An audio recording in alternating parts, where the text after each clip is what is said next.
Hello friends, welcome to my YouTube channel. My name is Jeffrey.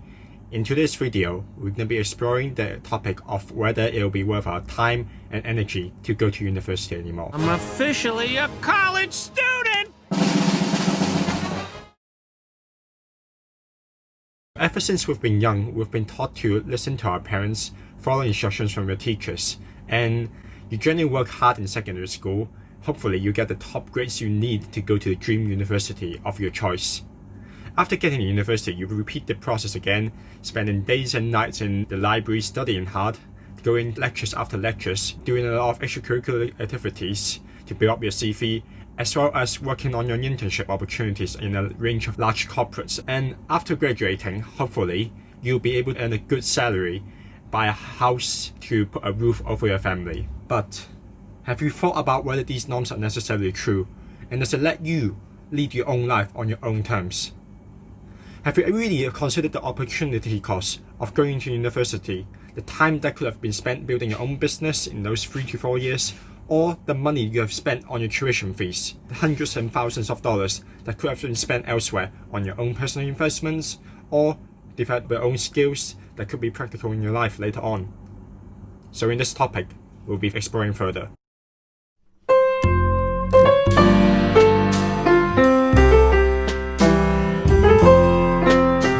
So there's no doubt, some careers will definitely need the qualification from university: nurses, the pharmacists, a lawyer, an architect, a surveyor. Secondly, for people who want to pursue a career in academia, who want to be a professor down the road perhaps, then university is definitely the place where you want to be, to meet like-minded people and also to get access to research funding, right?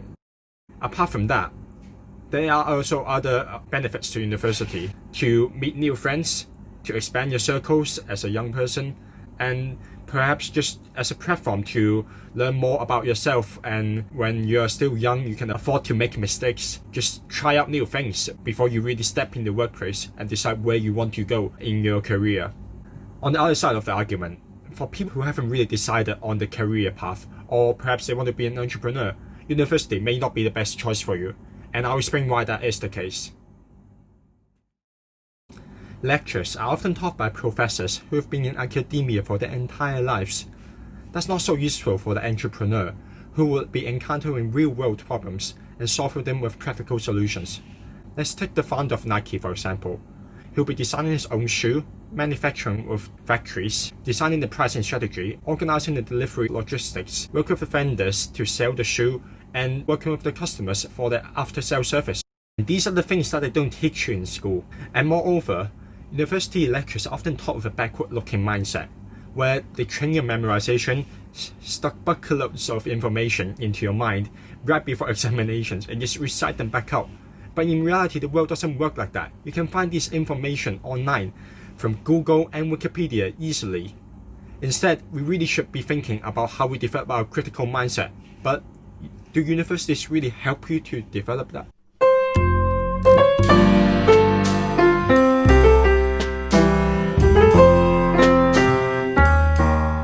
As a Hong Kong national, when I went to University of Hong Kong, I only have to pay 42,000 Hong Kong dollars per year, which works out to around 5,400 US dollars. Not so lucky for my Western counterparts. When you go to a top university in the US, it can be costing you as much as 60,000 US dollars per year. And compare that to the UK, it will cost around 9,000 pounds per year, which is around 12,000 US dollars. And remember, all this does not even include maintenance fees, the room and board, what you eat, the textbooks, and all that goes along with it. So it's no wonder students from Western University are already carrying huge debts by the time they graduate. That's actually a significant cost because you have to pay that over your lifetime, and the interest really compounds. But so what, Jeffrey, you may ask?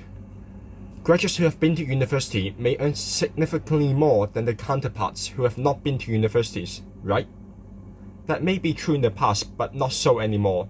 Now that is the problem associated with great inflation.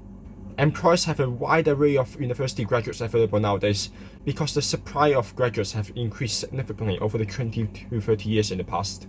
There's so many more degrees available in so many more universities, with the supply increasing and demand keeping more or less the same. Then the price, the graduate salary, would be going down. But actually, tuition fee should not be your major concern or the determining factor of whether you go to university or not. If you really like the course, you like the degree, you like the university, or simply if you need that degree to pursue the career that you really want to be in, then just go for it. There's one element or resource that's more important than monetary cost itself when considering whether to go to university or not, and that is time. Time. People who have gone to university will be spending some of the most golden years, those 3 to 4 years you never get back in your life, in university. You ask yourself, what did you do in the university? Was it attending lectures after lectures, praying with your mates, going to student societies to meet new friends? Or was it simply spending time and time in the university library, trying to get the higher GPA as a launchpad for your future career? But why do university students leave university nowadays and do not feel a sense of accomplishment? When we pick our universities or the degree that we would like to study, we are presented with an image by the university, a place where the greatest minds meet, where university lecturers are at the forefront of the research, there are vibrant student societies, there's a beautiful campus, and generally it's just a great place for you to build up your social network and to launch your career afterwards. When I went into university, I wasn't sure what I wanted to do after graduating. It wasn't a lawyer, a doctor, an architect, a surveyor, but I knew I was interested in the field of business, entrepreneurship and finance. So I went with a business degree in the University of Hong Kong, majoring in international business and global management.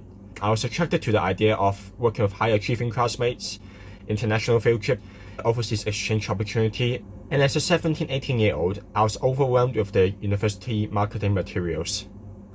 And no, it didn't work out the way I wanted. The international field trips were fun.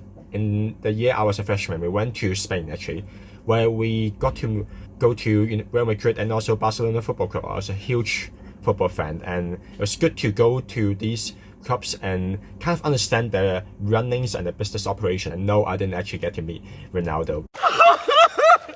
It was interesting to go to these international field trips, but it was also a lot of hard work, right? The night before we go to these company field trips, we had to prepare a lot of questions and answers to ask the executives in the Q&A session.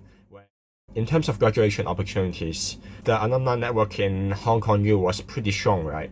But it wasn't exactly the promise of the job landing on your plate. You had to work hard to apply to a lot of internships, go to interviews, get rejected, and then just apply more, go to interviews and get rejected again. But I think that was a good learning point, and university really gave me the safe zone where we can fail and learn at the same time before we actually step into the real world working life.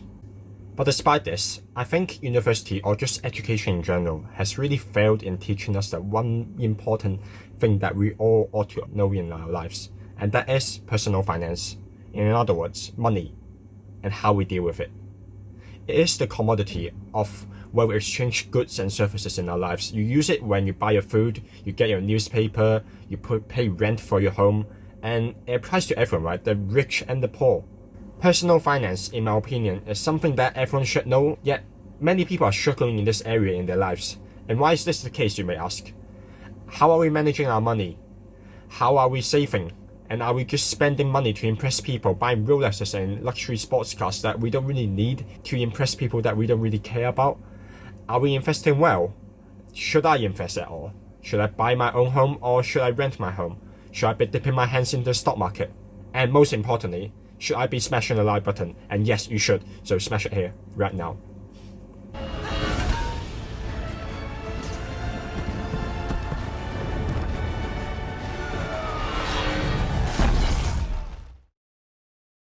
Personal finance is such an important topic that everyone should learn, because being financially literate is just as important as doing your algebra, your grammar, your punctuation, your spelling, things that you ought to have learned in primary and secondary school, yet no formal education system really teaches you.